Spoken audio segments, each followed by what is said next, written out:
सुलाहमें समूह के हाइड्राइड। सुलाहमें समूह के तत्व oxygen, sulphur, selenium, tellurium, polonium hydrogen के साथ क्रिया करके H2 प्रकार के हाइड्राइड बनाते हैं, जिनका तुलनात्मक विवरण निम्न प्रकार है। इनका हाइड्राइड भी सुन लीजिए। H2O को ऐसे हाइड्रेट भी कहते हैं, लेकिन डाई हाइड्रोजन ऑक्साइड भी कह सकते हैं। H2S हाइड्रोजन सल्फाइड, H2S यानी सब में नाम के अंत में आइड लगा लेना। सिलीनियम है तो सिलीनाइड हो जाएगा। H2TE हाइड्रोजन टेल्यूराइड, पोलोनियम पोलोनाइड यानी हाइड्रोजन पोलोनाइड। तो सबसे पहले हम लेते हैं हाइड्रोजन बंध। हाइड्रोजन बंध की शर्तें आपको मालूम है कि हाइड्रोजन बंध वही तत्व बना सकता है जिसकी विद्युत ऋणात्मकता क्या हो, उच्च हो। विद्युत ऋणात्मकता उच्च हो, और दूसरा उसका आकार यानी आकार कैसा हो, छोटा हो। अब इसमें देखिए H2 आपको विद्युत ऋणात्मकता जिनकी उच्च है उसके बारे में आपको मालूम है। AFON फोन की विद्युत ऋणात्मकता सबसे उच्च होती है। इसके बाद बारी आती है Cl, Br, I की। अब फोन में कौन सा है, ऑक्सीजन, यानी ऑक्सीजन की विद्युत ऋणात्मकता उच्च होती है, इसलिए ऑक्सीजन आसानी से हाइड्रोजन बंध बना सकता है। ऑक्सीजन साजिक इलेक्ट्रॉन अपनी ओर आकर्षित कर लेता है, इसके कारण ऑक्सीजन पर आंशिक रूप से ऋण आवेश और हाइड्रोजन पर आंशिक रूप से धन आवेश। इस आवेश को हम पार्श्व आवेश कहते हैं। ये पार्श्व ऋण आवेश है, पार्श्व धन आवेश है, और ये आपस में मिल करके जो डॉट डॉट चिन्ह है, इसी को हम क्या बोलते हैं, हाइड्रोजन बंध। तो H2O के अलावा H2S, H2Se, H2TE और H2U कोई भी हाइड्रोजन बंध नहीं बनाते हैं। कभी कभी आता है कि H2O द्रव है और H2S गैस है, क्यों? तो आपको ये लिखना है कि H2O के अणु आपस में मिलकर के हाइड्रोजन बंध बना लेते हैं, जिसके कारण ये पास पास आकर के संगुणित हो जाते हैं, इसीलिए H2O द्रव के रूप में पाया जाता है। जबकि H2S के अणु हाइड्रोजन बंध नहीं बनाते, क्योंकि सल्फर और हाइड्रोजन की विद्युत ऋणात्मकता में बहुत अंतर नहीं होता है, इसलिए इनके अणु पास पास नहीं आते हैं, इसीलिए H2S किस रूप में पाया जाता है, गैस के रूप में। अब दूसरा लेते हैं हम तापीय स्थायित्व। ये है तापीय स्थायित्व का क्रम।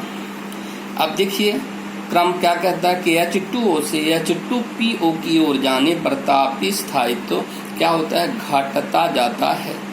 यानी जिसका आकार छोटा है उसमें He बंध क्या होगा, बहुत प्रबल होगा, और इस बंध को तोड़ने के लिए बहुत अधिक ऊर्जा की आवश्यकता होगी, इसलिए इसका तापीय स्थायित्व भी अधिक होगा, बंध सामर्थ्य भी अधिक होगा, और जितना अधिक बंध सामर्थ्य होगा उसका तापीय स्थायित्व भी उतना ही अधिक होगा।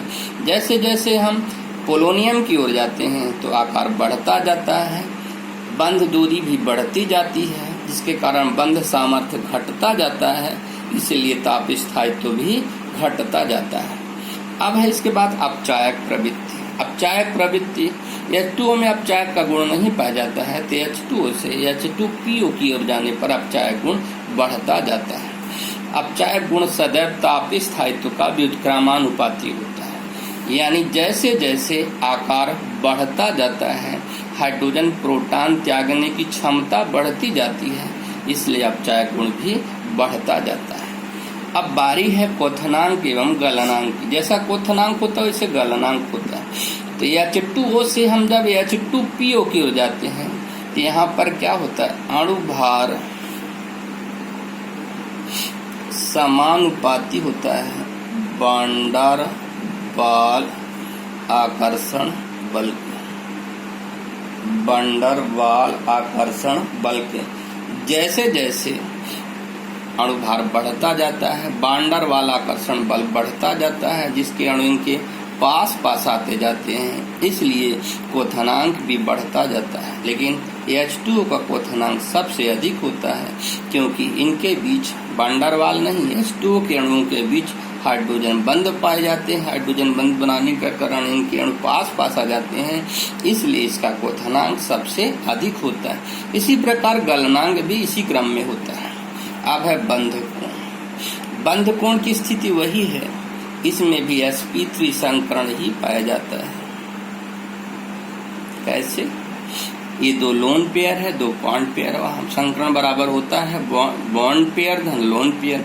तो लोन पेयर कितने हैं? 2, और बॉन्ड पेयर 2, 2 4 4, यानी 3 पी के और 1 एस का, तो sp3 संकरण हो जाएगा। अब आपके सामने दिख रहे हैं, ये लोन पेयर है, ये बॉन्ड पेयर है, ये लोन पेयर है, ये बॉन्ड पेयर है, ये लोन पेयर और बॉन्ड पेयर सभी में दर्शाए गए हैं। और आपको बात पता है, LP प्रतिकर्षण का प्रभाव LP से ज्यादा होता है, अब BP प्रतिकर्षण से ज्यादा LP का होता है, इसलिए बंध कोण घट जाता है, संरचना विकृत हो जाती है। तो H2O से H2PO की ओर जाने पर बंध कोण क्रमशः घटता जाता है। अब इनका यदि हम बंध कोण देखें तो इसका होता है H2O का 105 डिग्री के लगभग, इसका सल्फर का होता है H2S का 92 डिग्री, इसका 91 डिग्री और इसका 90 डिग्री, और लगभग इसका भी 90 डिग्री होता है। तो जैसे जैसे आकार बढ़ता जाता है वैसे वैसे ही बंध कोण क्या होते हैं? घटते जाते हैं। फिर है अम्लीय गुण। अम्लीय गुण ये है H2O में अम्लीय गुण नहीं पाया जाता, ये उदासीन होता है, लेकिन H2O से H2PO किए जाने पर अम्लीय गुण बढ़ता जाता है। तो जैसे जैसे आकार बढ़ता जाता है, हाइड्रोजन प्रोटॉन त्यागने की क्षमता बढ़ती जाती है, इसलिए अम्लीय गुण भी बढ़ता जाता है। 17वें समूह के हाइड्राइड, ठीक है। 17वें समूह के तत्व फ्लोरीन, क्लोरीन, ब्रोमीन, आयोडीन, एस्टेटीन होते हैं। एस्टेटीन रेडियो एक्टिव तत्व होता है, इसको छोड़ करके बाकी शेष तत्व हाइड्रोजन के साथ क्रिया करके HX प्रकार के हाइड्राइड बनाते हैं। ये हाइड्राइड है HF, इसको हाइड्रोजन फ्लोराइड कहते हैं, HCl hydrogen chloride, HBr hydrogen bromide और HI है हाइड्रोजन आयोडाइड। इनका तुलनात्मक विवरण निम्न प्रकार है। अम्लीयता, जब HF, HCl, HBr, HI ये पानी में मिला देते हैं तो ये अम्ल बन जाते हैं। ये हाइड्रोक्लोरिक हो जाएगा, ये हाइड्रोक्लोरिक, हाइड्रोब्रोमिक और हाइड्रोआयोडिकम। इनके अम्लीयता का क्रम HF से HI की ओर जाने पर अम्लीयता क्या होती है? बढ़ती जाती है। क्यों? क्योंकि जैसे जैसे आकार बढ़ता जाता है हाइड्रोजन प्रोटॉन त्यागने की क्षमता भी बढ़ती जाती है, इसलिए अम्लीयता भी बढ़ती जाती है। हैलोजन अम्लों में सबसे प्रबल अम्ल HI होता है। अब दूसरा नंबर में है अपचायक प्रवृत्ति। अपचायक प्रवृत्ति HF से HI की ओर जाने पर अपचायक प्रवृत्ति क्या होती है? बढ़ती जाती है। अपचायक प्रवृत्ति भी हाइड्रोजन प्रोटॉन त्यागने की क्षमता पर ही निर्भर करती है। तो जैसे जैसे हाइड्रोजन प्रोटॉन त्यागते जाते हैं उनकी अपचायक प्रवृत्ति भी बढ़ती जाती है। और ये कह सकते हैं कि आकार जैसे जैसे बढ़ेगा हाइड्रोजन प्रोटॉन त्यागने की क्षमता भी बढ़ेगी और अपचायक प्रवृत्ति भी बढ़ेगी, लेकिन ऑक्सीकारक प्रवृत्ति क्या होगी? घटेगी, क्योंकि अपचायक प्रवृत्ति ऑक्सीकारक प्रवृत्ति के व्युत्क्रमानुपाती होती है। फिर है हाइड्रोजन बंध। अभी बताए हैं हाइड्रोजन बंध की 2 ही शर्तें होती हैं। नंबर 1, विद्युत ऋणात्मकता उच्च होनी चाहिए और दूसरा आकार छोटा होना चाहिए। तो फोन में फ्लोरीन की विद्युत ऋणात्मकता सबसे उच्च होती है और ये फ्लोरीन है। अपने समूह में इसका आकार भी सबसे छोटा होता है, इसलिए साझेक इलेक्ट्रॉन अपनी ओर आकर्षित कर लेता है और इसके ऊपर आंशिक रूप से ऋण आवेश और हाइड्रोजन पर आंशिक रूप से धन आवेश। ये पार्श्व ऋण आवेश हो गया, पार्श्व धन आवेश, फिर धन आवेश, ऋण आवेश, फिर धन आवेश, फिर और ये आपस में मिलकर के हाइड्रोजन बंध बना लेते हैं। केवल हाइड्रोजन बंध इस समूह में फ्लोरीन ही बना पाता है, यानी HF बना पाते हैं। HCl, HBr और HI हाइड्रोजन बंध नहीं बना पाते हैं। अब आते हैं हम द्विध्रुव आघूर्ण। द्विध्रुव आघूर्ण HF से HI की हो जाने पर द्विध्रुव आघूर्ण क्या होता है? घटता जाता है। द्विध्रुव आघूर्ण निकालने के लिए ये सूत्र का उपयोग करते हैं, μ=E/D।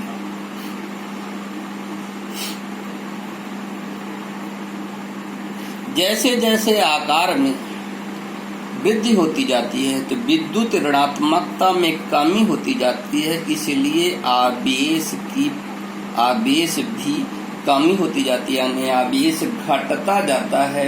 इस कारण से इनका डाइपोल मोमेंट यानी द्विध्रुव आघूर्ण भी घटता जाता है। अब है गलनांक और क्वथनांक। ये देखिए गलनांक और क्वथनांक।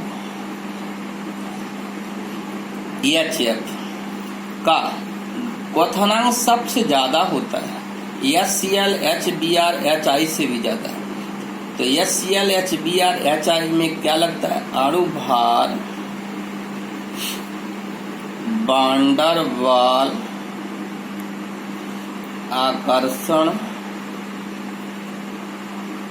बल के अनुक्रमानुपाती होता है। तो जैसे जैसे अणुभार बढ़ता जाता है वैसे वैसे वांडर वाल आकर्षण बल भी बढ़ता जाता है, इसलिए HCl से HBr का ज्यादा आकर्षण होगा, HBr से HI का आकर्षण ज्यादा होगा, इनके क्वथनांक भी बढ़ते जाते हैं। लेकिन HF में हाइड्रोजन बंद पाया जाता है, इसकी विद्युत ऋणात्मकता भी उच्च होती है, इसलिए इसके अणु और पास पास आ जाते हैं, जिसके कारण पूरे हाइड्राइडों में सबसे ज्यादा क्वथनांक किसका होता है, HF का होता है। अब गलनांक की बात करते हैं। गलनांक का मतलब होता है द्रव में बदलना।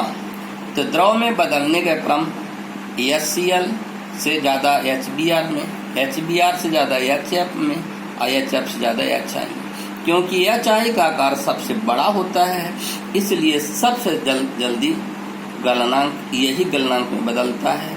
फिर HF के बाद क्योंकि इसमें क्वथनांक इसका ज्यादा होता है, इसीलिए अब फिर HBr और HI क्रमशः घटते जाते हैं। ये कहा जा सकता है कि गलनांक HCl से HBr का ज्यादा होगा, HBr से HF का ज्यादा होगा, HF से HI का ज्यादा होगा। अब है तापीय स्थायित्व। तापीय स्थायित्व HF से HI की ओर जाने पर घटती जाती है। तापीय स्थायित्व आकार पर निर्भर करती है। जिसका आकार सबसे छोटा होता है उसमें बंध वियोजन क्षमता सबसे कम होती है, इसलिए उसका तापीय स्थायित्व सबसे अधिक होता है। तो HF से HI की ओर जाने पर आकार बढ़ता जाता है, बंध वियोजन क्षमता घटती जाती है, इसलिए तापीय स्थायित्व भी घटता जाता है। इसी कारण से HF का तापीय स्थायित्व सबसे अधिक होगा और HI का तापीय स्थायित्व सबसे कम होगा।